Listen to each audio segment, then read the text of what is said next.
हर जिंदा चीज, चाहे वो एक छोटा सा पौधा हो या विशाल जानवर, उसके अंदर एक ही धुन होती है, अपने अस्तित्व को बनाए रखने की। पर कैसे कैसे एक पीढ़ी अगली पीढ़ी को जन्म देती है? चलिए आज इसी गहरे रहस्य से पर्दा उठाते हैं। तो असल सवाल यही है, जीवन और जीवन कैसे बनाता है? ये वो एक प्रक्रिया है जिसकी वजह से ये दुनिया पौधों, जानवरों, मतलब हर तरह की जिंदगी से भरी हुई है। तो चलिए इस सवाल का जवाब ढूंढने के लिए एक सफर पर निकलते हैं। अपने इस सफर में हम 5 मुख्य पड़ावों से गुजरेंगे। सबसे पहले बात करेंगे जीवन की चिंगारी की, फिर देखेंगे कि पौधे कैसे प्रजनन करते हैं और जानवर कैसे।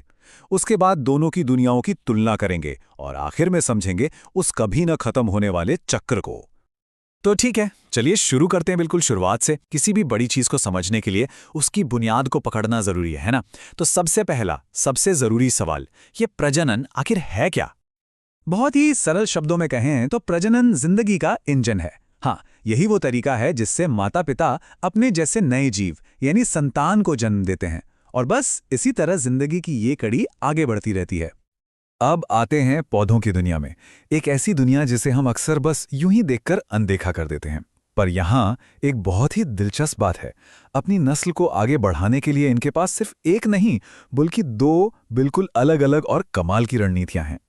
तो पहली रणनीति है अलैंगिक प्रजनन। इसे समझने के लिए सोचिए ये एक फोटोकॉपी मेथड है। जैसे एक फोटोकॉपी मशीन बिल्कुल वैसी ही कॉपी बनाती है ना, इसमें सिर्फ एक ही जनक होता है और जो संतान होती है वो जेनेटिकली बिल्कुल अपने जनक की कॉपी होती है। और दूसरी तरफ है लैंगिक प्रजनन। ये है रीमिक्स मेथड। यहां 2 जनक शामिल होते हैं और संतान जो है वो दोनों का एक बिल्कुल नया अनोखा मिश्रण होती है।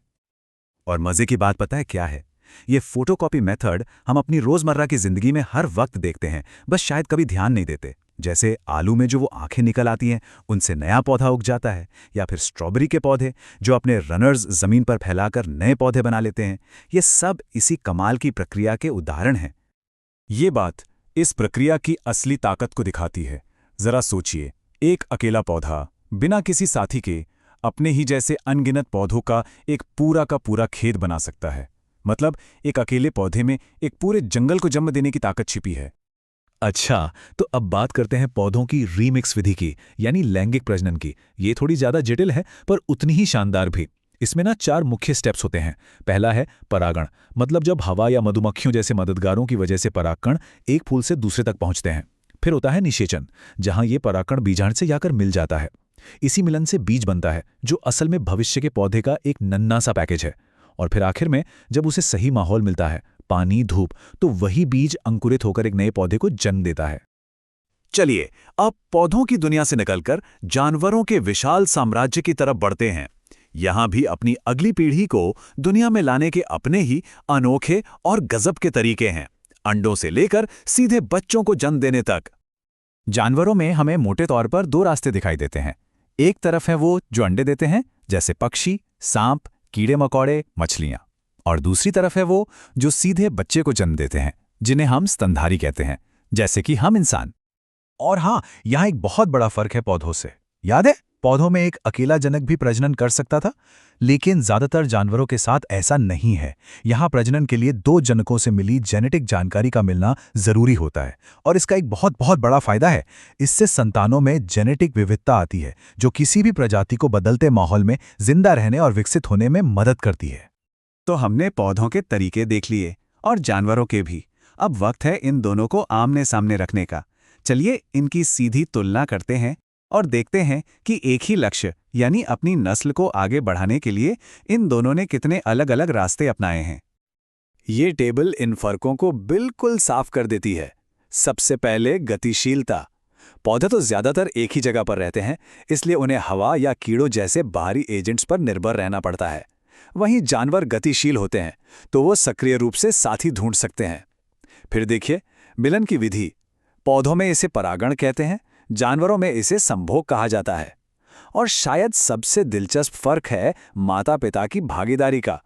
पौधे तो बीज फैलाने के बाद अक्सर कोई परवाह नहीं करते, लेकिन जानवरों में ये भागीदारी ना के बराबर से लेकर बहुत ज्यादा तक हो सकती है। सोचिए कैसे पक्षी अपने बच्चों को दाना खिलाते हैं। अब तक हमने जो भी बातें की वो सब एक बड़ी तस्वीर का हिस्सा है, एक ऐसा हिस्सा जिसे हम जीवन चक्र कहते हैं। ये कभी न खत्म होने वाला सफर है जो हर जिंदा चीज तय करती है। तो ये जीवन चक्र है क्या? ये बस उन सभी पड़ावों की एक सीरीज है जिनसे कोई भी जीव अपनी जिंदगी में गुजरता है।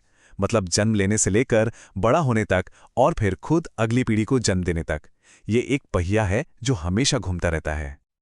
और इसका सबसे जादुई उदाहरण है एक तितली का जीवन चक्र। सोचिए, ये एक छोटे से अंडे से शुरू होता है, फिर उससे एक लार्वा यानी इल्ली निकलती है जिसका काम सिर्फ खाना होता है।